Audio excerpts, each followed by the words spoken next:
Jiro Lupat, Postasi, Podcast Literasi Indramayu. Kembali lagi bersama saya Arik Rifki Mustafa yang akan memandu Postasi pada hari ini. Dan pada kali ini kita akan membahas tentang sejarah nih. Ini kita mulai pertama kali nih mengulik tentang sejarah. Dan yang paling spesial adalah kenapa kita mengulik sejarah? Karena ada buku terbaru yaitu tentang Wiralodra, penguasa Indramayu abad ke-17 dari kajian naskah kuno dan Dak Register. Dan spesialnya kita pada kali ini langsung mendatangkan narasumber yaitu penulisnya langsung nih, yaitu Mas Iskandar Julkarnaen. Beliau lahir di Kecamatan Sindang, Kabupaten Indramayu. Beliau berkuliah menamatkan kuliah di Universitas Ahmad Dahlan Yogyakarta dan sekarang bekerja di instansi Polri Polda Metro Jaya. Mungkin selebihnya kita akan langsung saja berinteraksi secara langsung dengan narasumber spesial kita, dengan Mas Iskandar Julkarnaen. Selamat siang, Mas. Selamat siang. Oke, bawaannya, bawaannya ini banget ya, wibawanya ini banget. Ya karena di luar panas. Oh, di luar panas. Jadi di dalam harus adem gitu. Siap, Mas. Oke, selanjutnya kita akan mengulik tentang buku Wiralodra ini nih. Mungkin sebelum kita ke bukunya, kita akan berkenalan dulu nih dengan Mas Iskandarnya secara langsung nih. Mas Iskandar sekarang tinggalnya di mana nih, Mas? Kalau tinggal domisili ya sekarang stay-nya di Jakarta karena memang dinasnya di sana, jadi di Jakarta Selatan. Kalau Arik pernah main ke daerah Cipulir, nah itu daerah situ saya. Sebelahnya sudah Bintaro gitu, jadi dekat dengan Bintaro. Namun karena orang tua keluarga besar juga ada di Indramayu di sini, jadi saya selalu menyempatkan untuk pulang. Jadi minimal sebulan sekali kita pulang. Nah di sela-sela itulah saya tetap bergaul dengan teman-teman pegiat sejarah dan budaya di Indramayu. Jadi di Jakarta. Kalau mau main ke Jakarta. Luar biasa. Jadi Mas Is ini sebenarnya tinggal di Jakarta, namun menulis sejarah tentang Indramayu nih, Mas. Tetap peduli terhadap sejarah daerah kelahiran nih, Mas.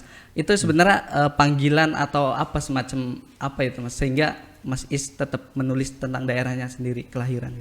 Ya kalau alasan ya atau kenapa sampai sebegitu, ini akhirnya jadi flashback, Rick. Bagaimana ketika mungkin Arik sekarang posisinya sebagai mahasiswa, saya juga di tahun 2009 itu jadi mahasiswa, kemudian mencari data-data. Kita biasa dalam skripsi itu kan ada bab tentang kedaerahan kan, untuk menggali. Nah, ternyata saat itu saya tidak bisa mendapatkan data yang dikatakan valid lah. Artinya masih banyak kontroversial tentang tokoh pendiri Indramayu.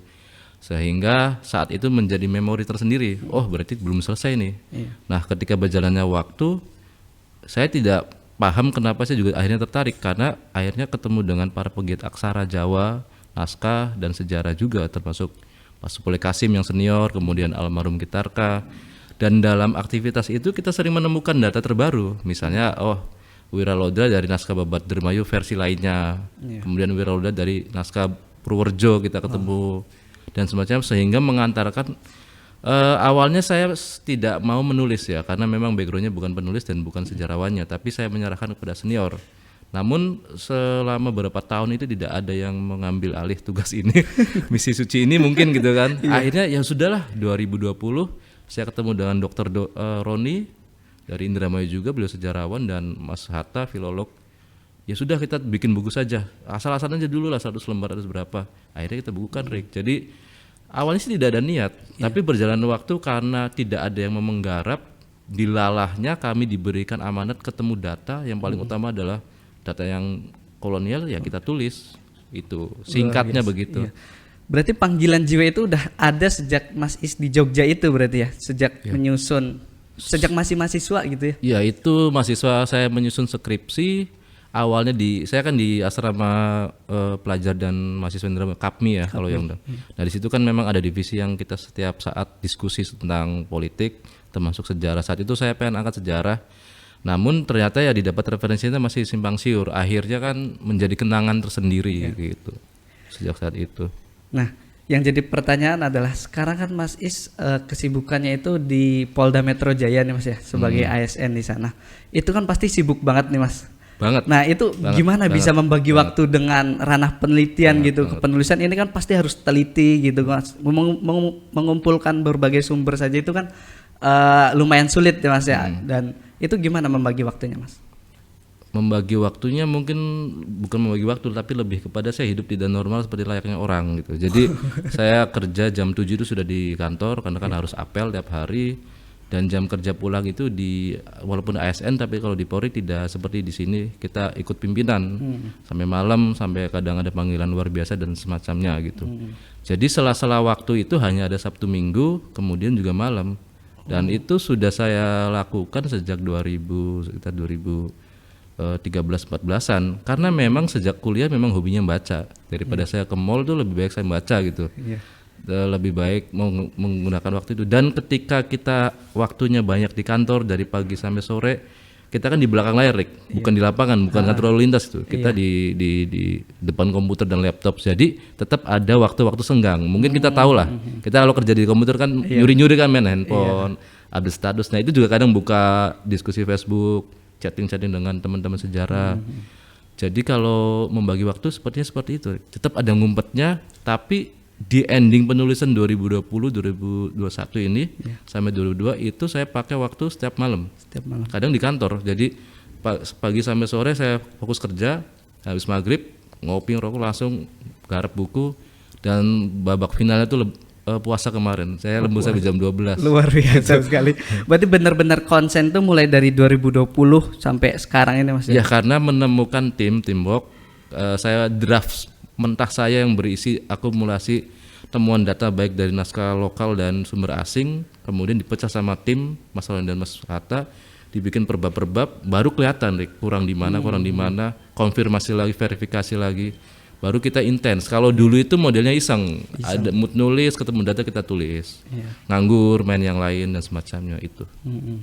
Luar biasa sekali nih bagi teman-teman semua. Mas Is aja yang sudah punya kesibukan yang sangat padat bisa menyisihkan waktu gitu. Bahkan di sela-sela kesibukan saat bosan kerja itu justru jadi refreshing tersendiri ya Mas ya. Ya karena passionnya mungkin ya. Passionnya mungkin sudah saking cintanya terhadap dunia sejarah ini. Oke, baik Mas. Selanjutnya sebenarnya Mas Is nih pasti kan ada kendala nih Mas di dalam kepenulisan ini. Kendala terbesar apa yang Mas Is temui? Kendala terbesar sebenarnya gini, pertama isu di Indramayu sejak tahun 2007 yang mulai ada sarjana seminar sejarah ya di Polri Pak Supali Kasim dan kawan-kawan, itu bahwa bagaimana tokoh Wiralodra ini dalam kajian akademis masih disetarakan dengan tokoh mitos, karena belum ditemukan catatan sejaman beliau hidup atau sumber primer dalam metodologi sejarah. Nah, yang ada kita warisi sejak tahun 70 itu sebenarnya hanya sumber sekunder, yaitu babat, yang merupakan cabang dari sastraan Jawa kuno ya. Nah, itu tantangan pertama adalah mencari sumber primer. Saat itu saya juga tidak terpikir bakal ketemu. Ternyata ketemu di tahun 2019 berupa arsip statis dari dokumen para juru tulis VOC tahun 1600-an dan 1700-an di ANRI. Dan ini juga saya pengen kasih tahu bahwa ANRI itu mulai 2014 mengeluarkan website sejarah-nusantara.go.id, dan kita peneliti itu tidak harus ke ANRI, kita bisa searching di situ, tapi harus paham dulu cara mainnya. Nah, saya itu diberikan semacam ilham dan panggilan, iseng-iseng ngetik, ketemu keyword Wiralodra, arsip beliau itu ya, seperti bisa dilihat di ini. Jadi seperti itu ketemu. Kemudian kendala lagi kedua ada lagi, bahasanya Belanda abad 17. Waduh. Abad 17 Belanda beda dengan Belanda sekarang. Jadi saya ketemu teman-teman sastra Belanda tuh agak membisa bantu, tapi banyak kosakata yang sudah hilang gitu. Sehingga saya diberi kenalan oleh Kepala Museum Pusaka Taman Mini, arkeolog juga orang UI, kontak Arsiparis ANRI. Jadi saya kenal sama Arsiparis ANRI, dan beliau juga memang sedang mengerjakan. Nah, beliau yang membantu menerjemahkan. Itu pun ANRI kita tetap mengkontekstualkan ya, menginterpretasi, karena kan arsiparis dan sejarawan harus kolaborasi. Harus kolaborasi. Jadi kalau kendala benar-benar bahasa, itu ongkosnya tidak murah. Gitu. Waduh. Yang tersumpah di Kedubas itu 400 ribuan per saat 4. Nah, ini saya meminta beliau untuk misi kemanusiaan gitu. Iya. Seikhlasnya ada gitu. Luar biasa. Itu berarti modalnya, 2020 Mas, ya. sampai terakhir lebaran kemarin baru selesai nerjemahin. Luar biasa. Itu aja kalau kendala. Iya. Baik, mungkin sebelum kita beralih ke surat yang ada di sini, Mas ya, kita bisa minum dulu nih, Mas. Nah, Ini iya nih, kita ada haus nih. kopi nih. Itu persembahan dari Kopte. Terima kasih banyak Kopte. Ini kita minum dulu nih, Mas. Oh, ini kopi dari sini Indramayu ini. Indramayu. Wah, Mas. luar biasa ya. Iya. Indramayu punya banyak kuliner. Waduh. Saya taunya nasi lengko sama itu aja. Wah, nasi kuning, bubur kuning. Nasi lengko gitu. Sekarang sudah perkembangan kuliner di Indramayu sudah meningkat nih, Mas. Diminum dulu ya. Bismillahirrahmanirrahim. Tuh kan enak segar. Aduh, luar biasa, segar banget. Indramayu sedang panas walaupun mau hujan gitu. Iya. Ternyata ini variannya Thai tea ini. Oh, pantas. Rasanya tidak asing gitu. Manisnya pas. Wah, terima kasih nih. Guys. Bisa Bikin ngomong dia lebih seger. rileks lagi nih ngopi. Sekali lagi terima kasih untuk Kopte atas minumannya. Nah, kita lanjut nih, Mas. Oke. Untuk surat tanggal 2 Juni 1678 ini tentang apa itu, Mas?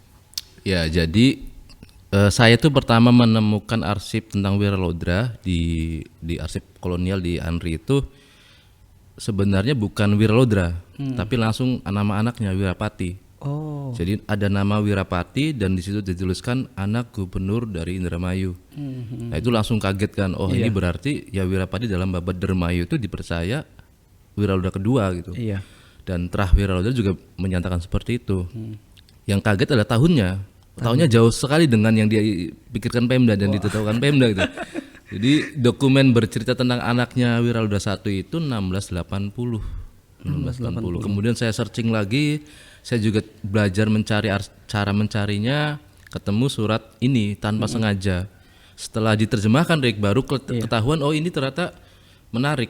Jadi arsip ini disebut Dag Register ya atau catatan harian VOC. Jadi VOC itu perusahaan dagang yang bagaimana mereka sedang merancang mempelajari pola dan gaya kebijakan orang-orang Jawa termasuk Raja-Raja Jawa saat itu. Karena tujuan mereka sudah jelas, monopoli komoditas di Pulau Jawa. Jadi harus kerjasama dengan raja-raja dan yang memiliki kewenangan apapun caranya, maka mereka mempelajari. Dan mereka itu dengan cara mencatat peristiwa setiap hari. Jadi semacam laporan intelijen kalau di Polri itu, atau laporan harian. Di Pelabuhan Kerawang ada bongkar angkut berapa dicatat, ada kejadian perampokan di Jepara, Semarang. Nah itu masuk ke Kastil Batavia atau kantor di Batavia, ada juru tulisnya. Setiap tahun itu nanti laporan itu dikirim ke Den Haag untuk pertanggungjawaban ke Republik Belanda. Itu hebatnya mereka. Rapi Dan tersusun saat itu rapi. ada 7 kerani atau juru tulis di Kastil Batavia. Nah, jadi surat-surat dari penguasa lokal baik pangkatnya hanya bupati maupun sultan maupun raja dari Asia Tenggara, Rik, bukan hanya Jawa. Oh, bukan hanya Jawa. Mau bahasa Melayu, bahasa Arab, bahasa Jawa, nanti tulis ulang oleh para juru tulis menjadi bahasa Belanda saat itu, tulisan tangan, Rik. Nah, seperti di atas ini contoh arsip salinan surat tanggal 2 Juni 1678 yang diresum dalam Dag Register tanggal 3 Juninya. Oh, 3. Jadi Dag Register tuh ada paragraf yang hanya bersifat informasi saja kejadian, ada kutipan surat. Baik dari Gubernur Jenderal VOC-nya ke penguasa atau penguasa ke VOC. Nah, ini salah satu contoh kutipan surat dalam Dag Register. Nah, isinya ini menarik, Rick. Isinya adalah pertama bahwa Wiralodra itu gelarnya Kiai Ngabehi. Jadi kalau di Jawa itu ada gelar kepangkatan, ada gelar jabatan itu berbeda. Beda itu, Mas. Yang kalau kita kenalkan Raden Bagus Arya Wiralodra, itu kan sebenarnya tidak ada dalam babat, tidak ada dalam catatan primer, itu hanya ada dalam catatan keluarga. Catatan keluarga. 1900 ke bawah. Nah, Kiai Ngabehi Wiralodra ini ternyata sudah menjadi bupati sebelumnya di Indramayu. Tapi bupati bagian wilayah Fasal Mataram. Jadi kerajaan Mataram Islam itu dimulai dari tokoh yang paling terkenal sih mungkin Sultan Agung ya, orang-orang tahu. Iya. Nah, sejak saat itu jadi Indramayu itu menjadi wilayah otonom Mataram. Tadinya dari Cirebon diserahkan ke Mataram. Iya. Nah, beliau bupatinya karena Mataram yang pernah menyerang VOC akhirnya berdamai di era Amangkurat I, sehingga ditambah lagi Amangkurat II itu cucunya Sultan Agung, Mataram dihancurkan oleh pasukan Madura dan Makassar, terpaksa meminta bantuan VOC secara militer. Nah, imbal baliknya dari VOC itu meminta komoditas wilayah Priangan itu diberikan hak monopoli jualnya ke VOC, tidak boleh ke pedagang lain di dunia ini. Maka untuk mengawasi laju perjanjian itu, pelabuhan Cimanuk, pelabuhan mungkin Kerawang dan semacam sampai ke Kelapa itu untuk mengangkutnya kan, terutama sih Cimanuk ini mengangkut dari Karangsembung. Nah maka bupati yang di sini dan merupakan bawahan dari Mataram yang sudah bersekutu dengan VOC diupdate. Diupdate. Jadi ada mungkin pejabat yang diganti melalui perjanjian itu. Nah Wira Lodra ini beruntung tidak diganti, tetap dipercaya beliau. Ini salah satu bahwa beliau diupdate di tanggal 2 Juni. Jadi beliau mendapat legitimasi dari Mataram dan VOC aman gitu. Tugasnya juga di sini sangat jelas bahwa mengawasi tanah-tanah Mataram yang terletak di sebelah barat Cirebon. Ya Indramayu sampai ke Kandang Haur itu. Singkatnya itu, Rik. Luar biasa sekali Mas ya. Berarti dari sini terkuak bahwasanya Wira Lodra itu bergelar Kiai Ngabehi gitu Mas ya, dari Kiai sini. Ngabehi. Dan ternyata terpaut jauh banget dari apa yang diasumsikan masyarakat bahwasanya tahun 1527 itu gitu kan Mas ya. Dan sebenarnya apa yang membedakan buku ini dengan buku sejarah-sejarah yang lainnya Mas? Oke, jadi kalau mau dibandingkan minimal gini ya. Jadi untuk di Indramayu itu sendiri buku terbitan Pemda tahun 1977 itu kan bukti bahwa pemimpin daerah kita ada niat baik, peduli dengan kedaerahan, membuat simbol daerah dengan menuliskan kisah yang melegenda di masyarakat, dibukukan, diteliti. Kita harus pahami bahwa tahun 70-an itu keterbatasan SDM juga ada. Saat itu mungkin sejarawan lokal belum ada, belum banyak, sampai detik ini juga belum muncul. Betul gitu. Kemudian bagaimana profesi filolog yang ahli naskah-naskah kuno juga mungkin belum ada. Dan ditambah suasana kebatinan Indonesia saat itu kan zaman Orde Baru, memang setiap daerah harus memunculkan hari jadi dan logo yang memuat nilai-nilai lokal yang baik untuk diteladani. Jadi lebih kepada kepentingan politis pembangunan nasional gitu. Sehingga saat itu ya mungkin pelopor utama saja. Jadi kalau dari kami ya, ketika menemukan fakta bahwa tokoh Wira Lodra bukan hidup di tahun 1527, bukan berarti kita menyalahkan buku tahun 77 atau menghakimi. Ini masalah zaman, periode dan kesadaran kita saja, dibukukan data-data gitu. Bagaimanapun beliau-beliau itu sangat berjasa sebagai milestone-nya kan awal kan. Nah saya berpijak dari situ menambahkan sumber-sumber. Kalau dulu itu hanya ini jangan salah Rik, yang menggunakan DAG register pertama adalah buku tahun 77 sebenarnya. Oh, itu sudah mulai. Sudah ada, tapi saya menemukan arsip aslinya baru 2019. Nah, masa tim tahun 77 terkecok oleh adanya lontar dari keluarga yang sebenarnya itu lontar salinan muda ya. Jadi itu masuknya sumber sekunder. Sekarang sudah dipelajari juga. Nah, ada sumber saat dulu itu DAG register sudah ada, babat dermayu Macapatan yang berkembang di masyarakat, kemudian juga babat dermayu yang dari keluarga. Dan diinterpretasi jadilah seperti itu. Kemudian di buku saya bedanya apa? Saya menggunakan sumber dari Cirebon, Wasakta yang masih kontroversial juga. Karena itu sebenarnya nyambung dengan DAG register tapi tidak tepat waktunya gitu. Kemudian kedua yang paling menarik, dalam penelusuran Wira Lodra ini saya bertemu dan berkenalan dengan paguyuban Trah adiknya yang di Purworejo. Jadi langsung ke Purworejonya itu, bukan di Purworejo atau Bagelen, harus ke Banyu Urip. Karena dulu itu Banyu Urip, Loano dan Bagelen itu kerajaan besar, tapi dalam satu kawasan telatah Bagelen Raya dari Cilacap sampai Kulon Progo Jogja. Sekarang hanya jadi kecamatan gitu kan. Nah, saya bertemu dengan Trahnya atau keluarga keturunan. Mereka nasabnya mengambil legitimasi dari adiknya Wira Lodra versi sana. Dan saya ketemu naskah babat Bagelen atau babat Banyu Urip. Ada nama Wira Lodra, itu beruntungnya. Jadi tokoh Wira Lodra itu ditulis di sumber Cirebon, Dermayu, Banyu Urip, Purworejo yang tidak ada kaitnya dengan Dermayu kan. VOC juga mencatat di Batavia, itu menarik. Saya telusuri silsilahnya ada, naskah kunonya ada, sudah ketemu. Hanya saja versi Banyu Urip Purworejo ini Wira Lodra bukan di era Demak dan Sultan Gunung Jati 1527, tapi memang zaman Mataram. Jadi itu sinkron dengan nanti DAG register gitu.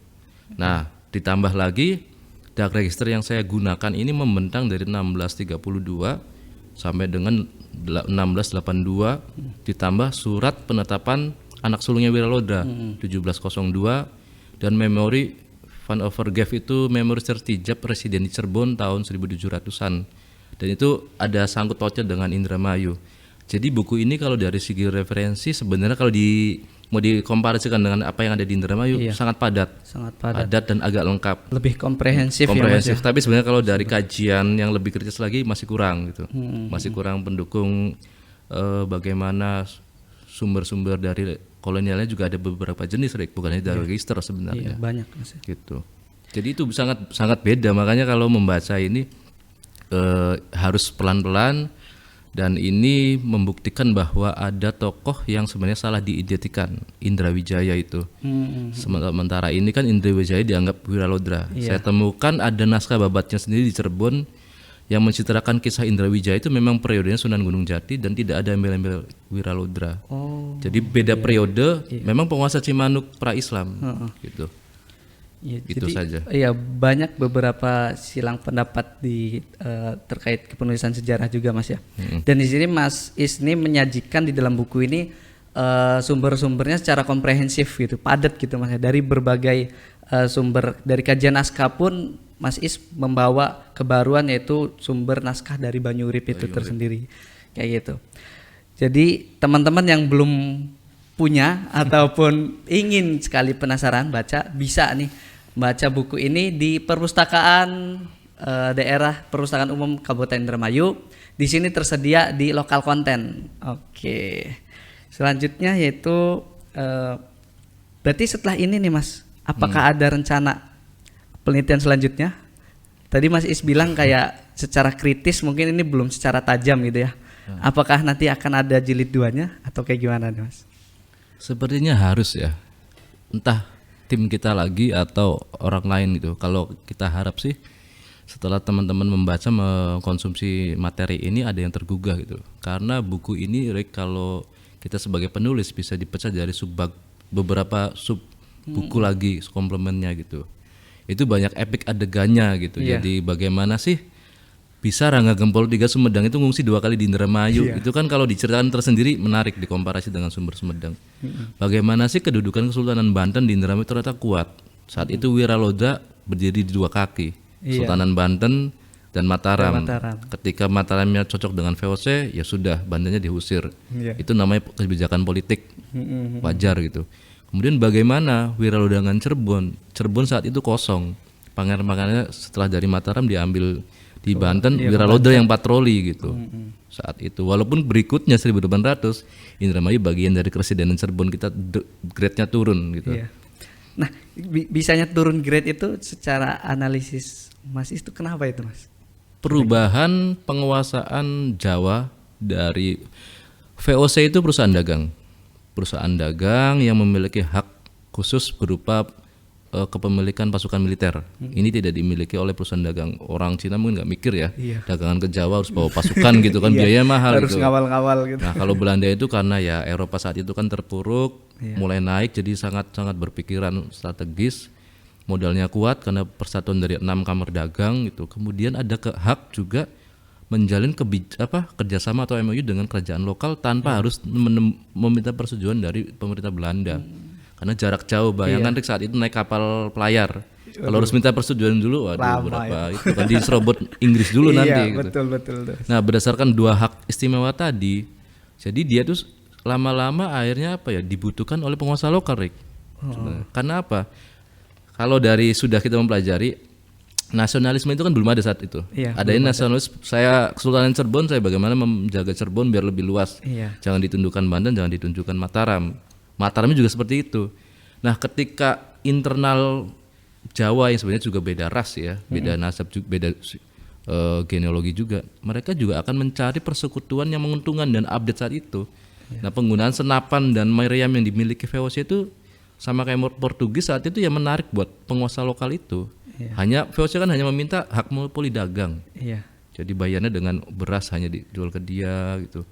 Nah, itu yang menjadikan mereka akhirnya masuk, kemudian pas ketika bubar diambil menjadi pemerintah Hindia Belanda, itu pemerintahan struktural. Maka dulu ada namanya residen, Rick. Residen itu hanya mitra komunikasi dagang dari VOC dan bupati-bupati lokal, bukan struktural. Pas Hindia Belanda residen naik di atas. Jadi residen di bawahnya itu bupati lokal, baru asisten residen dan struktur bawahnya. Nah, era keresidenan itu, ya disebut keresidenan itu karena residen itu bawahnya langsung Gubernur Jenderal Hindia Belanda. Indramayu bagian dari keresidenan Cirebon. Bupatinya di Cirebon. Di sini hanya ada asisten residen yang di Penganjang itu. Nah, Wiralodra terakhir itu hanya jadi juru tulis, Rick. Naik lagi jadi jaksa, kemudian jadi jaksa. Jadi itu perubahan administrasi kependudukan Jawa oleh pemerintah kolonial. Ada daerah yang mungkin karena Cirebon kan kesultanan ya.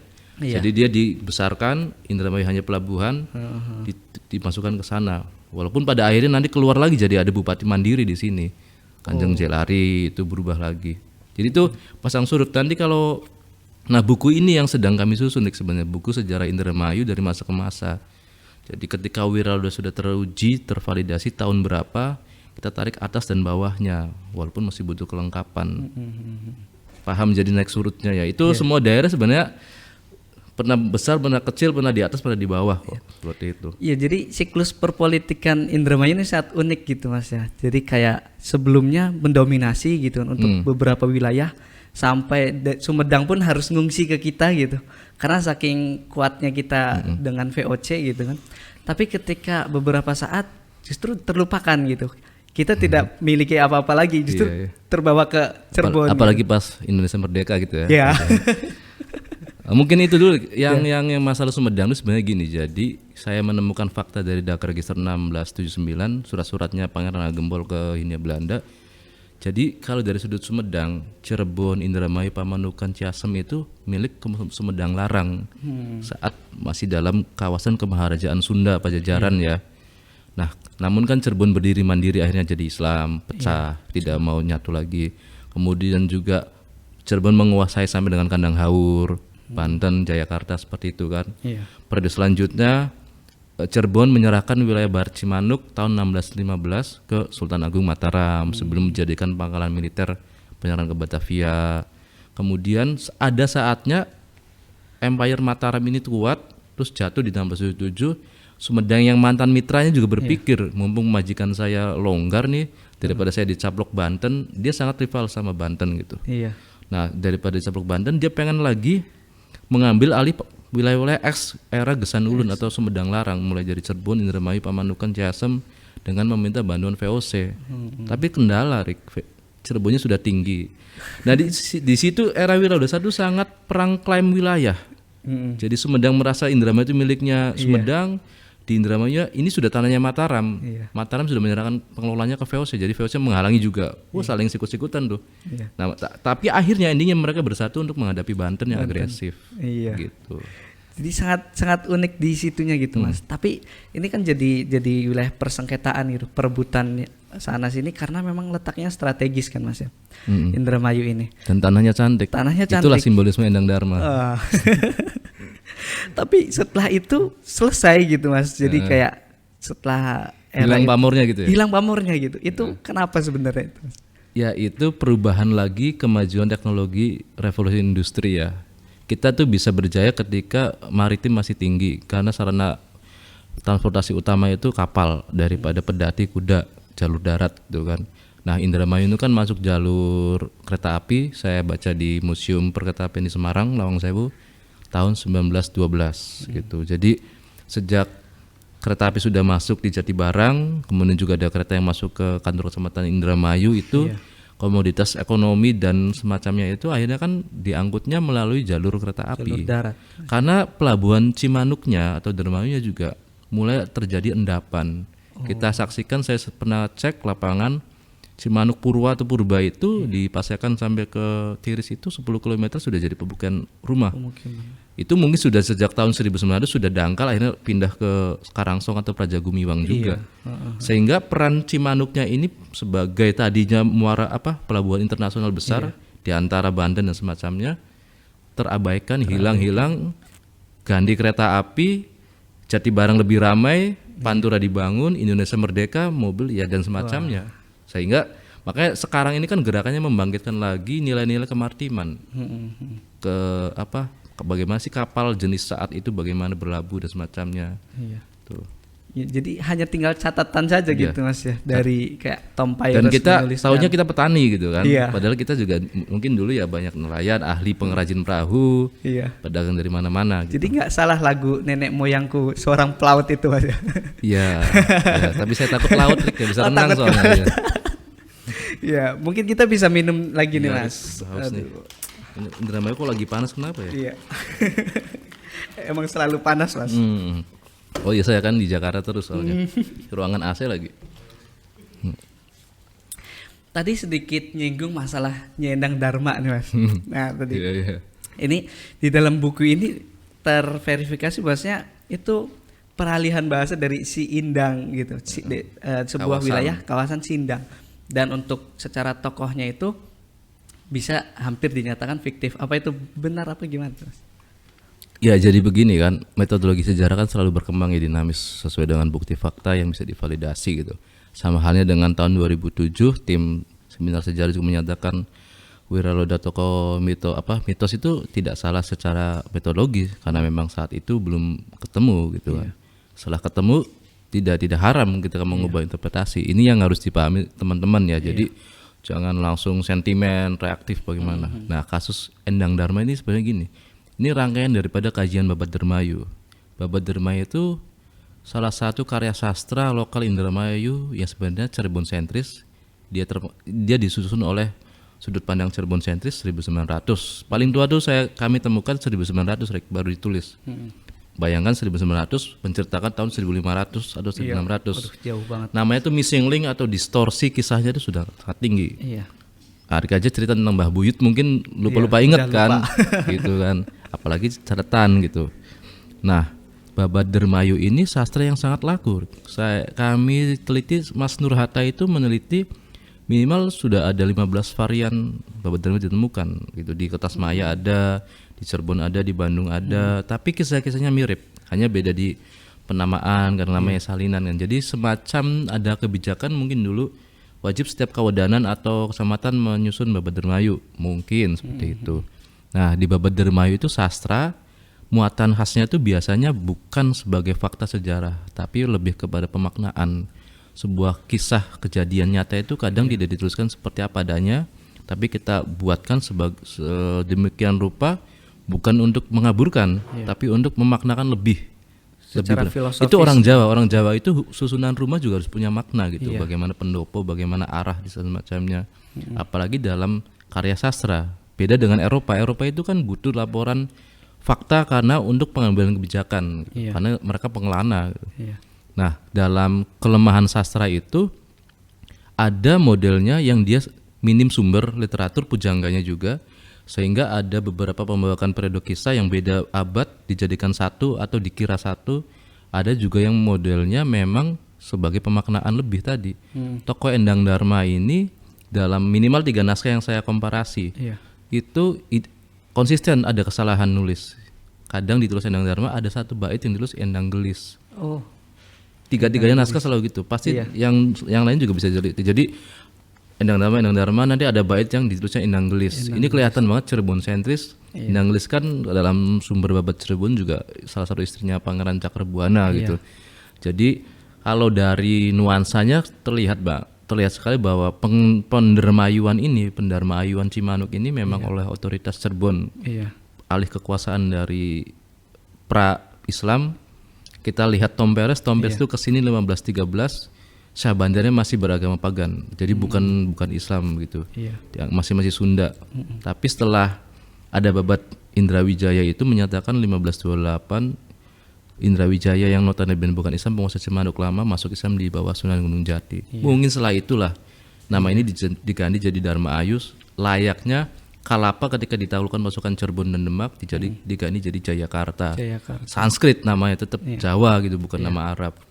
Maka ketika dalam Babat Dermayu ditulis tokoh Nyi Endang Dharma Ayu sebagai pelengkap tokoh lelakinya, itu sebenarnya saya ketemukan di arsip sensus ya 1686 itu sebutan wilayah pemerintahnya Ngabeh Wiraloda itu Indramayu of Sindang tuh, atau Sindang Dermayu, dan itu dalam peta kuno itu nama Dermayu itu di antara Sindang dan Terusan di tengah-tengah. konsisten dong dengan Iya. sekarang. Iya. Jadi ini Sindang di tengah desa Dermayu, sebelahnya Terusan, itu di peta-peta abad 17 sampai 1800. Dan kawasan Sindang ini sebenarnya kode bahwa ini budaya Sunda gitu. Sindang itu tempat berlabuh sementara menuju kapal atau dermaga. Maka dermaganya kan di daerah sekitar Pagerikan, Pabian dan Berondong lah, Pasekan situ.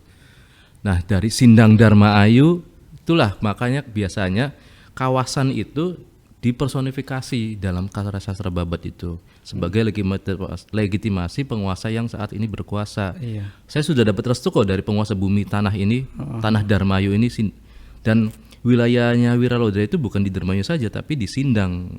Kemungkinan ada kantor kebupatiannya di Darmayu, rumah pribadinya di Sindang karena beliau di sini sejak jadi saudagar setelah keluar dari pasukan Mataram gitu. Baru di hari tua sudah jadi bupati. Jadi kawasan beliau itu memenang dari Sindang dan Dermayu, yaitu Sindang Darmayu, tanah Sindang Darmayu inilah yang menjadi legitimasi kekuasaan beliau sehingga diibaratkan dalam sastra itu dia menikahi atau mendapat restu dari unsur pertiwi, siti, tanah ini. Jadi sama seperti itu. Itu kaidah-kaidah sastra, keindahan sastra itu ada metodologi sendiri sebenarnya. Jadi ada upaya hegemoni ke masyarakat melalui jalur sastra itu Mas ya. Ya itu fungsi sastra. Fungsi sastra begitu gitu. Sastra klasik ya gitu. Beda sastra sekarang kan mengkritik pemerintah. Kalau dulu untuk mendukung legitimasi penguasa pendatang dianggap penguasa lokal atau keturunan penguasa lokal sebelumnya disambur-sambur itu dan diberikan makna kekuatan adikodrati itu semua untuk pemaknaan dan itu sah kekuasaan saat dulu.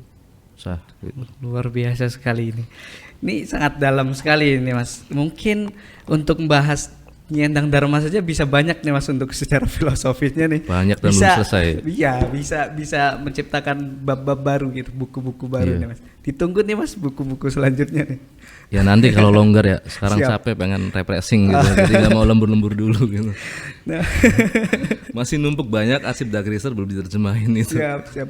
Nah, untuk upaya dari membumikan buku Wiralodra ini nih Mas, karya Mas ini, kira-kira ada strategi apa? Apakah nanti bakal ada book tour gitu? Kemana gitu? Diskusi buku, bedah buku di beberapa titik atau gimana? Itu yang sebenarnya tidak termanage dengan baik ya, karena memang ibaratnya kita juga tidak tahu mau launching dan terbit tahun ini, targetnya kan tahun depan gitu. Karena memang banyak terjemahan yang harusnya dikomparasi, dikontekstualkan dulu gitu.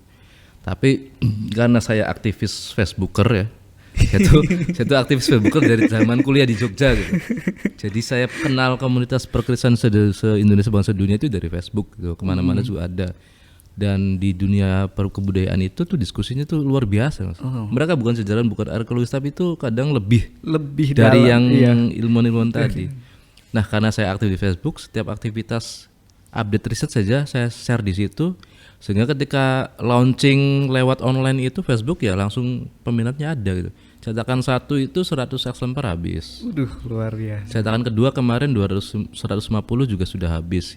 Kita lagi break dulu, mungkin tahun depan mau cetak lagi ketiga. Jadi bukannya malah bikin strategi, ini malah perpusda aja belum bedah buku kan. Belum. Nah kan lucu, saya bedah buku terus silakan beli, nggak ada bukunya gitu kan, habis. Sedangkan kalau kita mau bikin e-book, BRIN sudah menawarkan, resikonya sudah tidak boleh cetak nanti, kasihan kan. Jadi sementara ya saya pengen mendapatkan respon dulu dari teman-teman yang sudah membeli dan membaca. Kalau sudah selesai baca, karena kadang bingung kan. Apa kekurangannya, barangkali cetakan ketiga perlu atau mungkin sudah masuk cetakan revisi seperti itu. Jadi belum ada strategi. Kalau ada manajemen silahkan lah. Enaknya bagaimana biar menjangkau, karena di kata pengantar jelas setelah Wiralodra berpesan agar bagaimana materi ini bisa sampai ke sekolah-sekolah di edukasi. Jadi betul banget Mas. Saya itu sejak riset itu selalu laporan dengan perwakilan Trah Wiralodra di Cirebon. Dari mulai kita berseteru tidak cocok, namanya orang ilmiah saat ini, akhirnya juga beliaunya juga oh ya udah, berarti mbak saya mungkin saat itu yang keterbatasan pemaknaan gitu, dan akhirnya merestui gitu. Dinamikanya kompleks ya Mas ketika melahirkan buku ini. Dari mulai saya kenal dengan pusakanya, jadi panitia pameran pusaka Wiralodra di Pendopo 2013 sampai 2018, ketemu Trah satu persatu didata, terus ketemu arsipnya. Jadi riset Wiralodra itu kita merekonstruksi segala susunan tentang Wiraudara, keturunannya, bagaimana pusakanya, bagaimana intrik-intrik di dalamnya, bagaimana kondisi zamannya saat itu, baru jadi bangunan. Termasuk saya membuat sketsa wajah beliau, itu metodologinya tiba-tiba aja, Rik.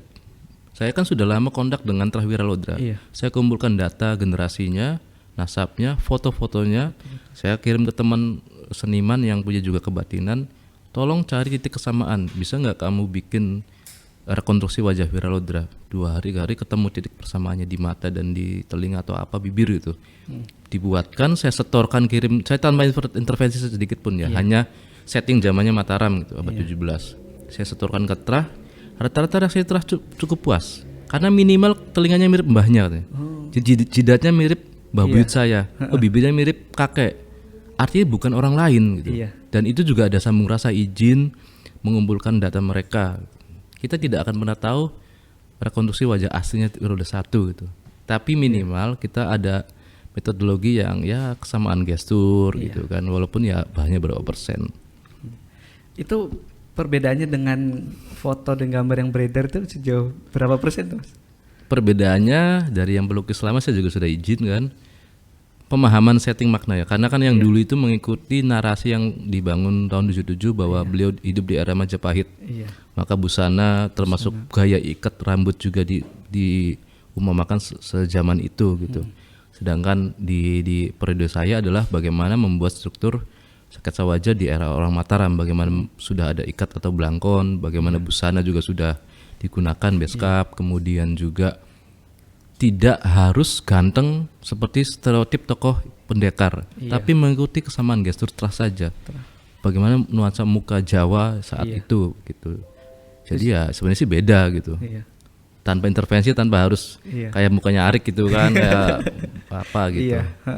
Berarti benar-benar kuat legitimasinya karena mencocokkan dengan Trah yang ada gitu ya, Mas ya. Ya begitulah. Siap. Lalu harapannya nih Mas setelah buku ini lahir gitu ya, harapannya seperti apa nih untuk di ranah keilmuan sejarahnya kah, atau di ranah pemahaman masyarakatnya tentang sejarah Indramayu itu seperti apa, Mas? Yang pertama sih sebenarnya buku ini sangat ditujukan untuk para peneliti dan akademisi ya. Saya sering menjumpai teman-teman mahasiswa, baik orang Indramayu asli, baik jurusan sejarah ataupun bukan, yang kadang ketika masuk ke narasi bagian sejarah Indramayu mereka galau, bimbang karena memang masih ada kontroversi gitu kan. Nah, dengan adanya ini sebagai jawaban bagi kaum pelajar yang tentunya paham metodologi ya, sebenarnya untuk menjawab kebimbangan itu. Jadi dan gini Rek, ketika kontroversi tidak ditemukan sumber primer tentang Wiraudara itu, sehingga kita kekurangannya apa? Kita tidak pernah diangkat dalam karya tulis dosen-dosen senior di Jawa Barat. Kita lihat bukunya Bu Nina Lubis itu menulis kota-kota tua Jawa Barat, tidak ada Indramayu, Rek. Karena masih kontroversial gitu. Nah, dengan ini harapannya menasionalkan Indramayu. Makanya saya meminta bimbingan dan kata pengantar juga dari UGM. Di luar wilayah Jawa Barat agar dia tahu Indramayu apa sih masalahnya. Pak Margono seperti itu kan. Kemudian untuk masyarakat ini sih agak jangka panjang ya. Lebih saya berharap sebenarnya ke DPRD gitu, dinas terkait. Kalian tidak keluar duit kok. Kita sudah bantu dari putra daerah bagaimana narasinya dipahami, bagaimana sekarang tuh konsultasi dengan para sejarawan. Karena buku ini juga sudah melalui proses verifikasi metodologi. Ya silahkan, kita mau nunggu kapan isu yang lama itu masih digunakan gitu. Yang sebenarnya kalau di mata akademisi sangat lemah gitu. Dan ini bukan untuk tidak menghormati tokoh Wiraudara, justru ini pengen memposisikan dia sebagai tokoh real, historis, nyata. Manusia itu pasti punya kebijakan, pilihan politik, kelemahan dan semacamnya. Jadi bukan yang seperti figur kisah yang harus di putih dan hitam gitu kehidupan. Diglorifikasikan. Jadi ya memanusiakan Wiraudara selayaknya manusia-manusia lainnya saat itu. Gitu harapannya, Rik. Masyarakat sih nanti bagaimana Perpusda lah membantu gitu kan. Karena berat gitu, harus mengedukasi apa itu filologi, apa itu metodologi sejarah, bagaimana sih sastra itu dibuat, kenapa begitu. Wah, itu panjang gitu. Jadi sangat luar biasa sekali dampak dari buku ini sebenarnya Mas ya, karena memang dari setiap setiap kepenulisan sejarah itu ada berbagai dinamika dan kebaruan di setiap Ya. itu. Ya harapannya masyarakat itu bisa memahami itu gitu Mas. Itu juga visi kita, Rick. Jadi kita nggak mau menulis tanpa ada hal yang baru, interpretasi ataupun data. Siap. Baik, tak terasa kita sudah di penghujung waktu nih Mas. Oh ya, kopi masih banyak. Iya, ini kita masih banyak, bisa diminum lagi. Ini minuman dari Kopte. Kopi dan teh tarik. Mantap. Ini enak banget Kopte. Kebetulan kita juga sudah ada sponsor yang lain, yaitu keripik kaca dari Mumtaz Official. Nah ini enak banget nih keripik kacanya. Cuma kita kalau makan di sini ntar kepedesan nih. Ini pokoknya pedesnya mantep banget kalau keripik kaca dari Mumtaz ini. Karena memang cabenya cabai asli gitu ya. Jadi kita akan makan di akhir nanti ya. Oke. Keripiknya kayak kaca ya, tampilannya ya. Betul Mas. Jadi Bisa dimakan ini? bisa. Ini bukan kuda lumping Mas. Siap. Iya. Ini bisa dimakan oleh manusia. Dan selanjutnya kita juga sudah punya di tengah ini ada penghargaan nih. Ternyata Dinas Perpustakaan dan Arsip Kabupaten Indramayu telah menjuarai sebuah penulisan dengan cerita terbaik, ya, yaitu cerita tentang inspiratif. Jadi sosok yang diangkat di sini salah satunya adalah Sugeng. Beliau itu mengikuti pelatihan di Dinas Perpustakaan ini Mas. Yang mengikuti pelatihan mulai dari ngoding dan sebagainya, sehingga sekarang dia bisa mencari penghasilan dari hasil pelatihan itu. Keren ya. Luar biasa sekali Luar Mas. biasa. Jadi Berarti literasi bisa menghidupi ya. literasi untuk kesejahteraan, betul banget Mas. Jadi di sini disebutnya sebagai perpustakaan berbasis inklusi sosial seperti itu. Dan Perpustakaan Indramayu sudah melaksanakan itu. Bahkan sudah ada buktinya dan sudah ada beberapa alumninya yang sudah sukses di beberapa tempat seperti itu. Dan dari cerita itu diangkat oleh Mas Ilmi, ditulis sehingga mendapatkan juara yang kemarin di Surabaya. Yang kemarin di Surabaya, betul banget Mas. Luar biasa. Kita beri tepuk tangan dulu untuk sudah berkembang jauh gitu. Ya, kita beri tepuk tangan untuk Dinas Perpustakaan dan Arsip Kabupaten Indramayu. Sip. Oke, yang terakhir ini Mas. Kesan dan pesan dari Mas Is nih terhadap Dinas Perpustakaan dan Arsip Kabupaten Indramayu. Wow, gitu. Pesan kesan ya. Karena saya sebenarnya bagian dari alumni Perpusda dalam arti user ya. Jadi tahun 2005 tuh saya mulai tertarik baca buku tuh gara-gara baca buku di sini awalnya gitu. Yang saya pernah sebutkan ke Ilmi itu bahwa dulu ada bukunya Jalaluddin Arumi, The Way of Love. Itu menarik, membuat minat baca menjadi tinggi SMA. Dan saat itu belum kayak gini, Rick, bangunannya. Saya masuk ke sini tahun ini, wow, kaget gitu. Luar biasa. Apalagi tadi saya di bawah, oh banyak pelajar beda seperti dulu gitu, banyak. Sepertinya mereka kesini bukan hanya untuk baca buku tapi bertemu dan semacamnya. Jadi pesan kesan saya adalah sangat terkesan, pertahankan, tinggal bagaimana dimasyarakatkan kembali strategi tadi. Dan medsos jangan lupa, manfaatkan medsos dengan baik. Sudah itu aja lah. Nah terakhirnya Mas, ajakan untuk masyarakat Indramayu supaya lebih sering lagi nih berkunjung ke Perpustakaan Indramayu. Ya, jadi sebenarnya kalau kita orang Indramayu kan masyarakat Islam ya mayoritas itu. Di Islam itu ingat kalau kita kisahnya tuh Nabi itu selalu di wahyu pertama tuh Iqra, bukan jadi presiden. Iya. Bacalah dulu, dapat ilmu baru memimpin. Maka setiap pribadi kita itu apalagi sudah jadi orang tua, pemimpin daerah atau pemimpin masyarakat harus banyak-banyak baca Bu, Bapak. Jadi tingkatkan literasi, jangan ragu main ke Perpusda. Di sini fasilitasnya sudah lengkap, digital dan ruangnya ber-AC enak.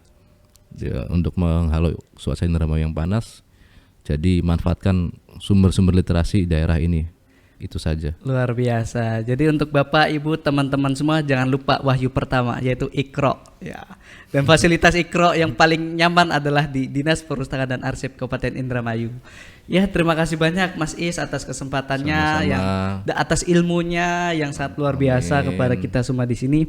Semoga nilai-nilai sejarah dari Kabupaten Indramayu ini bisa semakin terangkat gitu Mas, dan semakin dilirik oleh nasional seperti itu Mas. Terima kasih banyak Mas Is. Sama-sama. Semoga Mas I sehat selalu dan terus bisa berkarya untuk Kabupaten Indramayu. Amin, terima kasih. Sukses selalu buat Arik dan perpustakaan daerah. Oke, terima kasih.